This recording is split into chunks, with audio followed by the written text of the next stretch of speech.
Hello friends, ओम श्री गणेशाय नमः। ओम नमः शिवाय। आप सभी का स्वागत है आपके अपने यूट्यूब चैनल पर। फ्रेंड्स, आज हम आपको इस वीडियो में बताने जा रहे हैं श्रावण मास महात्म की 19वें अध्याय की कथा के बारे में, जिसको सुनने मात्र से ही होगी आपकी सभी मनोकामनाएं शीघ्र ही पूर्ण और मिलेगी सभी कष्टों से मुक्ति।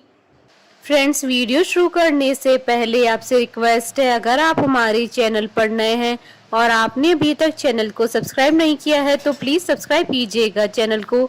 साथ ही प्रेस कीजिएगा बेल आइकन को, जिससे नए वीडियो से रिलेटेड नोटिफिकेशन आपको तुरंत प्राप्त हो सके।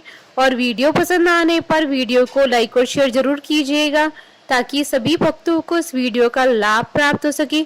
और कमेंट बॉक्स में ओम नमः शिवाय जरूर लिखिएगा। श्रावण मास महात्म सभी प्रकार के विघ्नों का नाश करने वाले तथा सारी सृष्टि का पालन करने वाले श्री गणेश जी तथा ज्ञान के दाता देवी श्री सरस्वती जी तथा सब पुराणों के कर्ता श्री व्यास जी तथा श्री गुरुदेव जी के चरण कमलों में नमस्कार करके भगवान की श्रद्धा और भक्ति रस में डूबे हुए श्रावण मास महात्म की कथा कहती हूँ।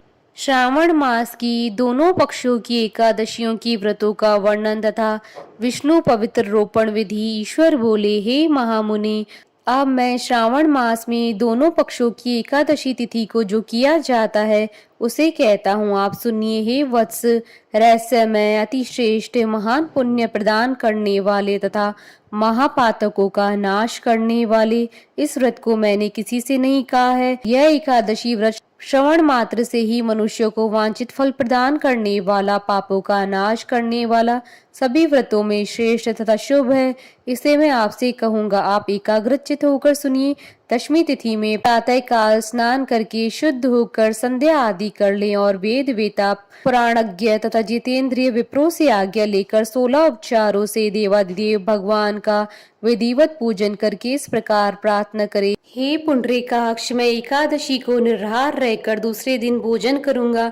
हे अच्युत, आप मेरे शरण दाता होइए। हे वत्स, गुरु देवता तथा अग्नि की सन्निधि में नियम धारण करें और उस दिन काम क्रोध रहित होकर भूमि पर शयन करें। उसके बाद प्रातः काल होने पर भगवान के शव में मन को लगाएं। भूख लगने तथा प्रस्खलन, गिरना, ठोकर आदि लगना के समय श्रीधर इस शब्द का उच्चारण करे। हे वत्स, यह व्रत मोक्ष प्रदान करने वाला है, अतः 3 दिनों तक पाखंडी आदि लोगों के साथ बातचीत, उन्हें देखना तथा उनकी बातें सुनना, इन सबका त्याग कर देना चाहिए। तदंतर क्रोध रहित होकर पंचगव्य लेकर मध्याह्न के समय नदी आदि के निर्मल जल में स्नान करना चाहिए। सूर्य को नमस्कार करके भगवान श्रीधर की शरण में जाना चाहिए और वर्णाचार की विधि से सभी कृत्य संपन्न करके घर आना चाहिए। वहाँ पुष्प, धूप तथा अनेक प्रकार के नैवेद्यों से श्रद्धा पूर्वक श्रीधर की पूजा करनी चाहिए। उसके बाद स्वर्ण में पंचरत्न युक्त श्वेत चंदन से लिप्त तथा 2 वस्त्रों से आच्छादित कलश को स्थापित करके और शंख चक्र गदा युक्त देवादिदेव श्रीधर की प्रतिमा स्थापित कर उनकी पूजा करके गीत वाद्य तथा कथा के श्रवण के साथ रात्रि में जागरण करना चाहिए। इसके बाद विमल प्रभात होने पर द्वादशी के दिन विधिवत पूजन करके कृतकृत्य होकर बुद्धिमान को चाहिए कि श्रीधर नाम जप करें।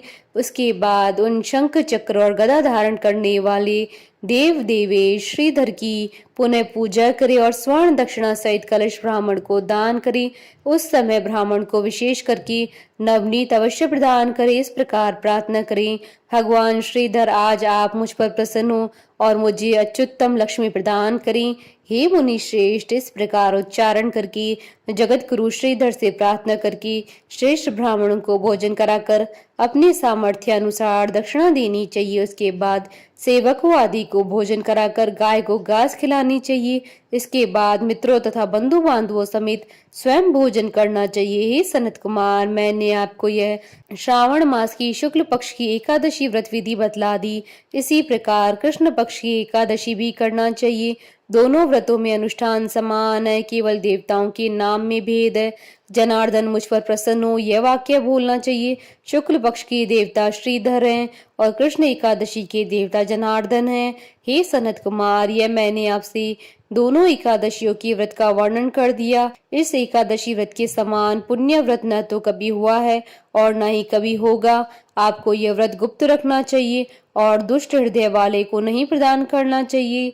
ईश्वर बोले, हे सनत कुमार, अब मैं द्वादशी तिथि में होने वाले श्री हरि के पवित्रारोपण व्रत का वर्णन करूंगा। पिछले अध्याय में देवी की कही गई पवित्रारोपण विधि के समान ही इसका भी पवित्रारोपण है। इसमें जो विशेष बात है उसे मैं बताऊंगा, सावधान चित्त होकर सुनिए। हे महामुनि, इस व्रत के लिए जो अधिकारी बताया गया है उसे आप सुने। ब्राह्मण, क्षत्रिय, वैश्य, शूद्र तथा स्त्री, इन सभी को अपने धर्म में उपस्थित रहकर भक्ति पूर्वक पवित्रारोपण करना चाहिए। ध्वज को चाहिए कि अतो देवा अवंतु नो यतो विष्णु वृचक्रमे पृथ्व्या सप्तधामा भी। इस मंत्र से विष्णु जी की पूजा करें। स्त्रियों तथा शूद्रों के लिए नाम मंत्र है जिसके द्वारा वे विष्णु जी की पूजा करें।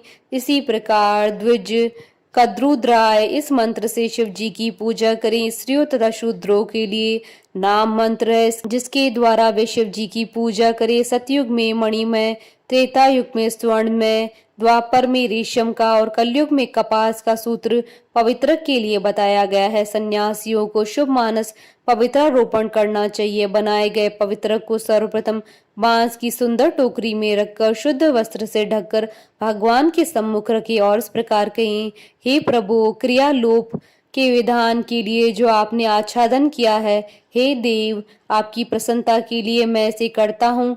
हे देव, मेरे इस कार्य में विघ्न न उत्पन्न हो। हे नाथ, मुझ पर दया कीजिए। हे देव, सब प्रकार से सर्वदा आप मेरी परम गति हैं। हे जगतपते, मैं इस पवित्रक से आपको प्रसन्न करता हूँ। ये काम, क्रोध आदि मेरे व्रत का नाश करने वाले न हो। हे देवेश, आप आज से लेकर वर्ष पर्यंत अपने भक्ति की रक्षा करें।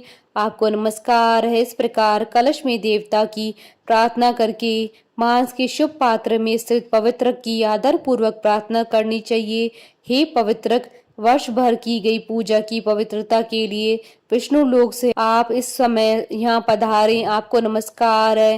हे देव, मैं विष्णु के तेज से उत्पन्न मनोहर सभी पापों का नाश करने वाले तथा सभी कामनाओं को पूर्ण करने वाले इस पवित्रक को आपके अंग में धारण करता हूँ। हे देवेश, हे पुराण पुरुषोत्तम, आप मेरे द्वारा आमंत्रित हैं, अतः आप मेरे समीप पधारें। मैं आपका पूजन करूंगा। आपको नमस्कार है। मैं प्रातः काल आपको यह पवित्र निवेदन करूंगा। उसके बाद पुष्पांजलि देकर रात्रि में जागरण करना चाहिए। एकादशी के दिन अधिवासन करें और द्वादशी के दिन प्रातः काल पूजन करें। पुनः हाथ में गंध, दूर्वा तथा अक्षत के साथ पवित्रक लेकर ऐसा कहें, हे देव देव, आपको नमस्कार है। वर्ष पर्यंत की गई पूजा का फल देने वाले इस पवित्रक को पवित्रीकरण हेतु आप ग्रहण कीजिए। मैंने जो भी दुष्कृत्य किया है उसके लिए आप मुझे आज पवित्र कीजिए। हे देव, हे सुरेश्वर, आपके अनुग्रह से मैं शुद्ध हो जाऊं। इस प्रकार मूल मंत्र से संपुटित इन मंत्रों के द्वारा पवित्रक अर्पण करें। उसके बाद महानैवेद्य अर्पित करके निराजन कर प्रार्थना करें और मूल मंत्र से घृत सहित खीर का अग्नि में हवन करें। उसके बाद इसी मंत्र से पवित्रक का विसर्जन करके इस प्रकार बोले, हे पवित्रक, वर्ष भर की गई मेरी शुभ पूजा को पूर्ण करके अब आप विसर्जित होकर विष्णु लोक को प्रस्थान करें। उसके बाद पवित्र को उतार कर ब्राह्मण को प्रदान कर दे अथवा जल में विसर्जित कर दे। हे वत्स, मैंने आपसे श्री हरि के इस पवित्रारोपण का वर्णन कर दिया। इसे करने वाला इस लोक में सुख भोग कर अंत में वैकुंठ को प्राप्त करता है। इस प्रकार श्री स्कंद पुराण के अंतर्गत ईश्वर सनत कुमार संवाद में श्रावण मास महात्म में उभय एकादशी व्रत कथन और द्वादशी में विष्णु पवित्रारोपण कथन नामक 19वां अध्याय पूर्ण हुआ। बोलिए भगवान शंकर, माता पार्वती जी की जय, भगवान विष्णु जी की जय, सनातन धर्म की जय। हमारे साथ इस वीडियो में अंत तक बने रहने के लिए आपका धन्यवाद। ओम श्री गणेशाय नमः।